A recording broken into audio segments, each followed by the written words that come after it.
share some experiences and knowledges. So why and what we actually do, we are able to cause microsurgically infarction of the heart on experimental animals.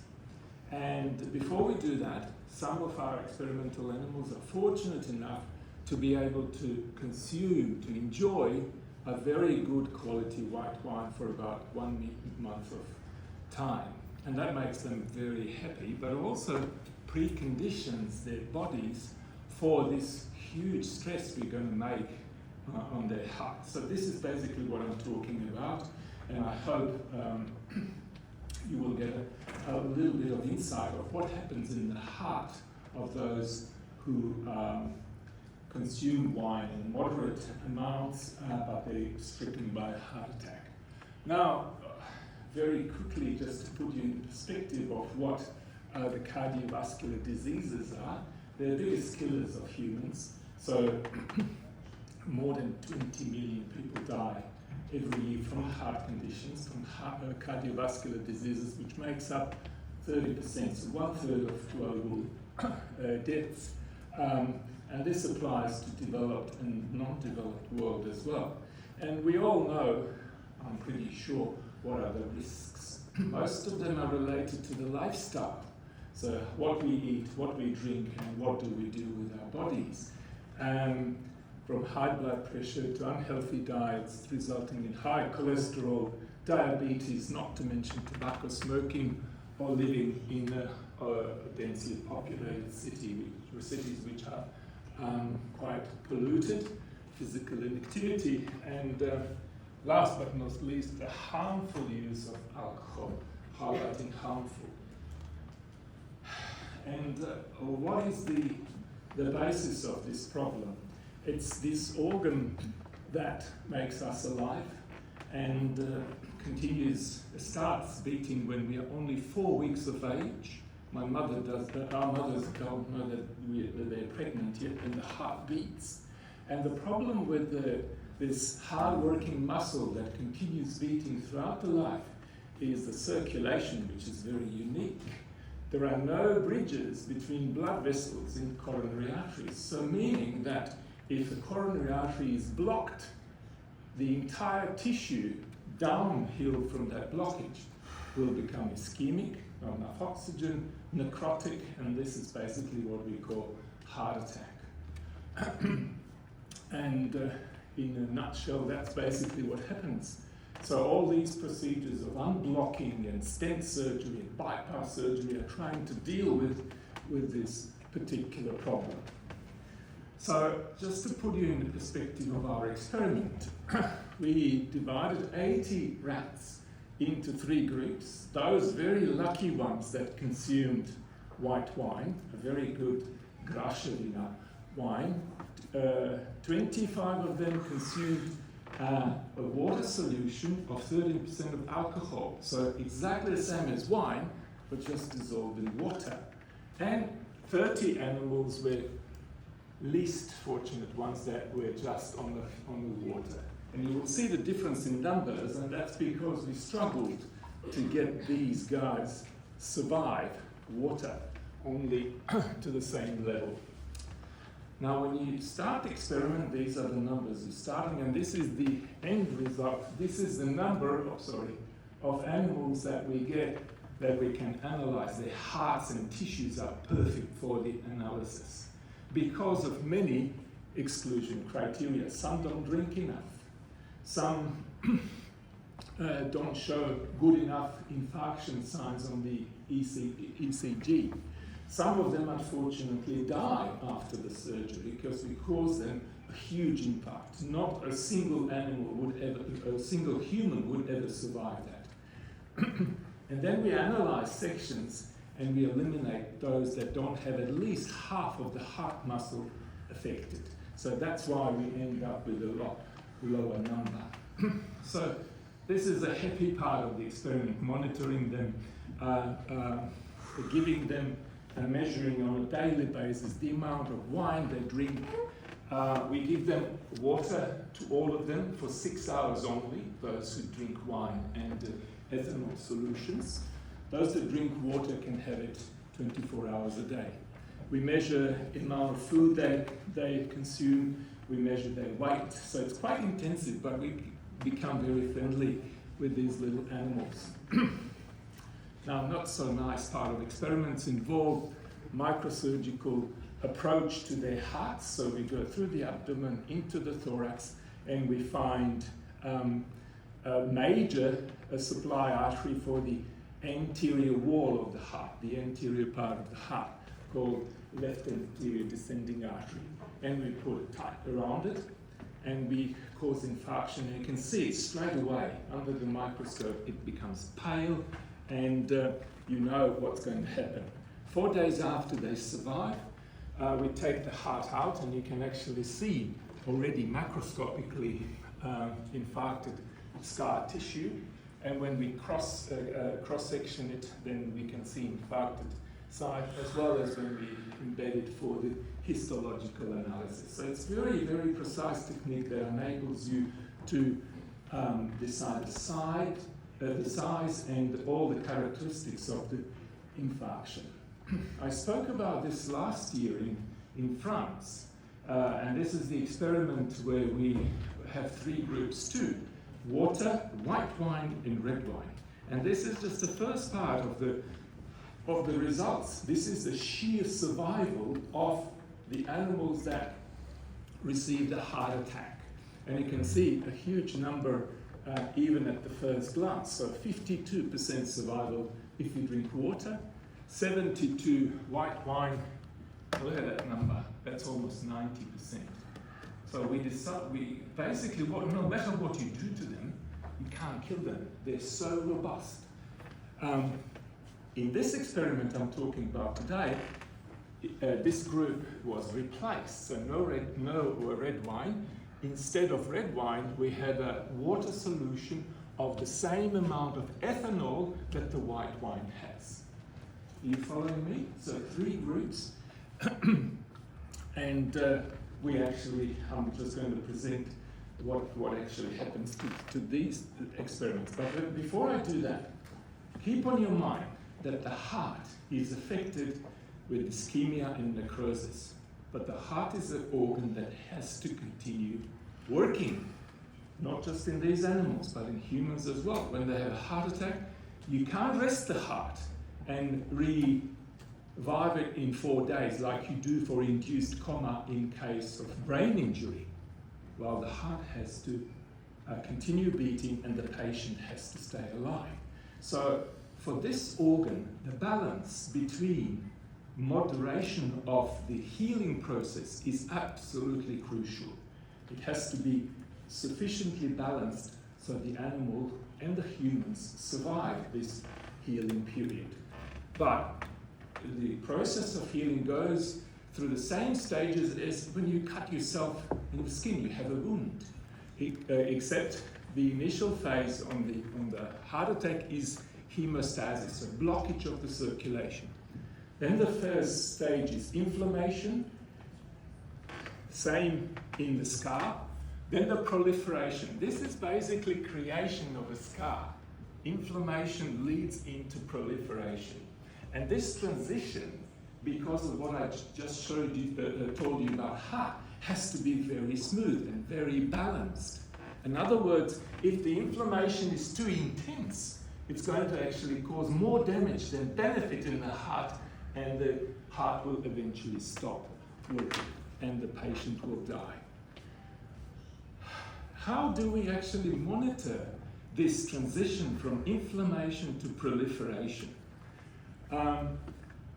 We have ability to count number of key cells that actually modulate inflammation, and these cells are called monocyte macrophages population.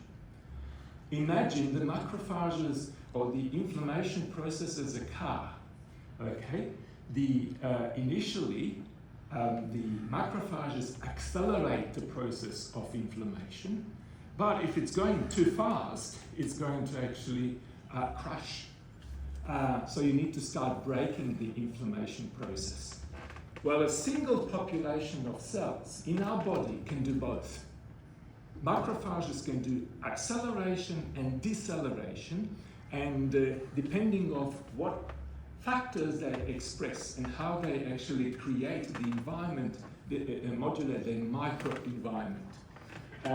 So those that accelerate we call M1, and those that decelerate we call M2. But it's the same population of cells.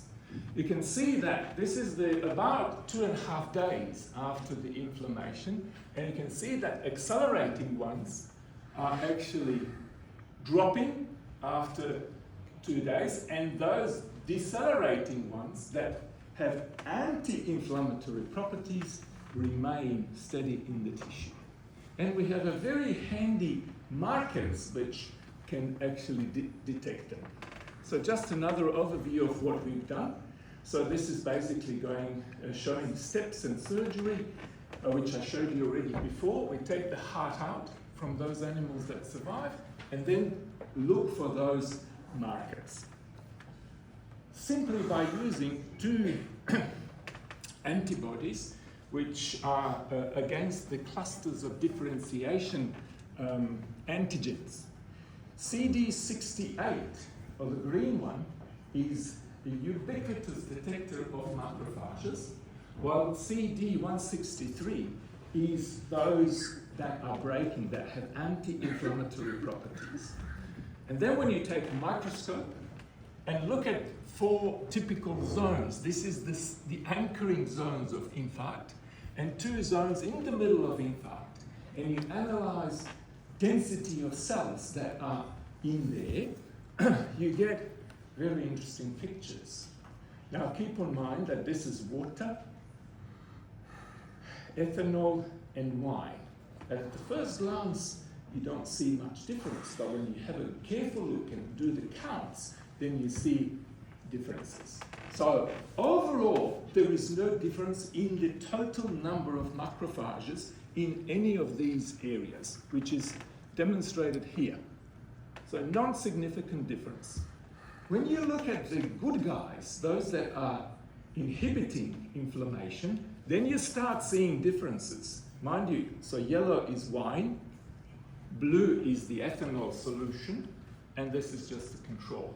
So you can see that the number in all zones of the yellow is higher. When you actually do double labeling and express it as a ratio, and for this presentation I'm going to call it good ratio, then you can actually see even better difference. So in the wine consuming, the good ratio is even higher than the same one in the ethanol and water solution. Okay, because we are able to track every single animal and every single zone of every single animal, we can express those results as well.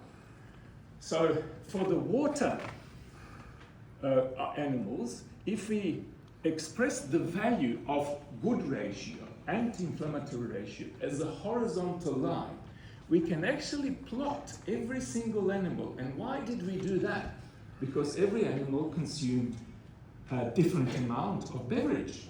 So we wanted to see if the higher consumption is related to the good guys picture.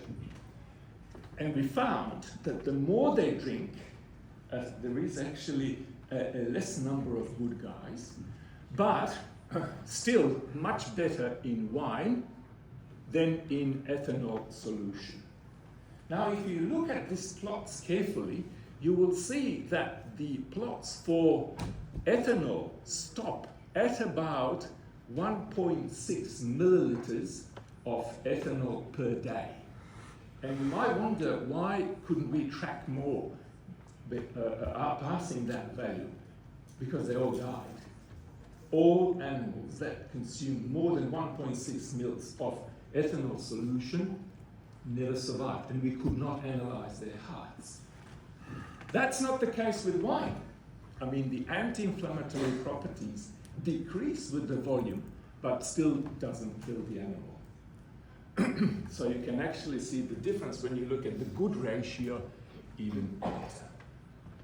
Okay, so to sum everything up in the infographics, the white wine consumption definitely enables you to survive much better, and the ratios of survivals in these three experimental animals was, for the water, 48% of animals survived. For the ethanol, indicated by this, 65%, and for the wine, 72% survived. So just the sheer survival of the heart attack within 4 days. Looks like there is a threshold which you can't pass as far as ethanol solution goes. So that's the upper limit that where this beneficial effect to the good threshold is stopping. That is much wider when you're looking at the white wine population of animals.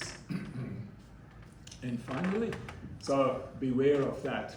That's the very sharp line that we actually drew, which makes you dead or alive. And when you look at the ratio between pro and anti-inflammatory phenotypes of cells that are invading the heart, it's much better profile into the white wine compared to ethanol solution or even water.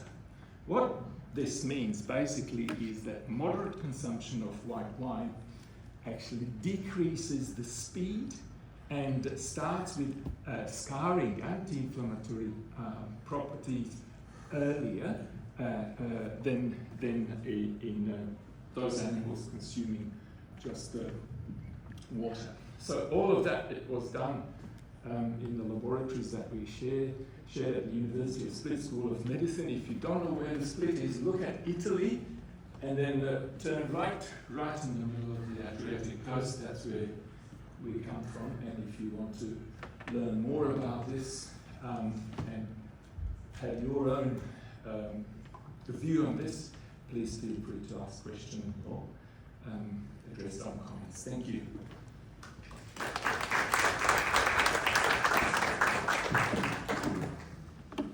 Thank you very much. Is there any question?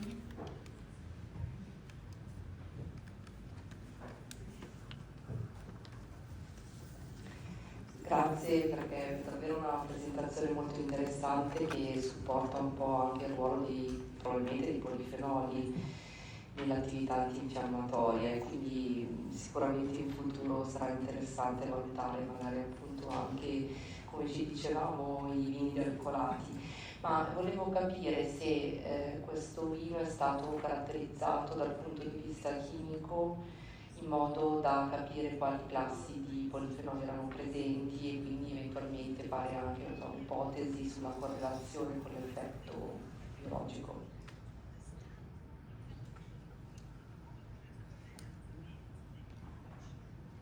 That's a lovely question and a very logical one.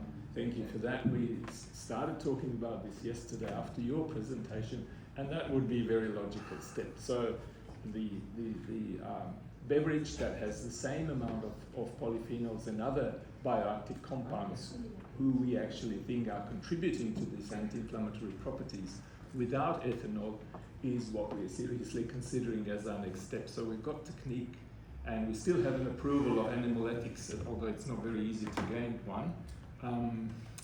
Yeah, definitely we'll continue talking about it. Thank you.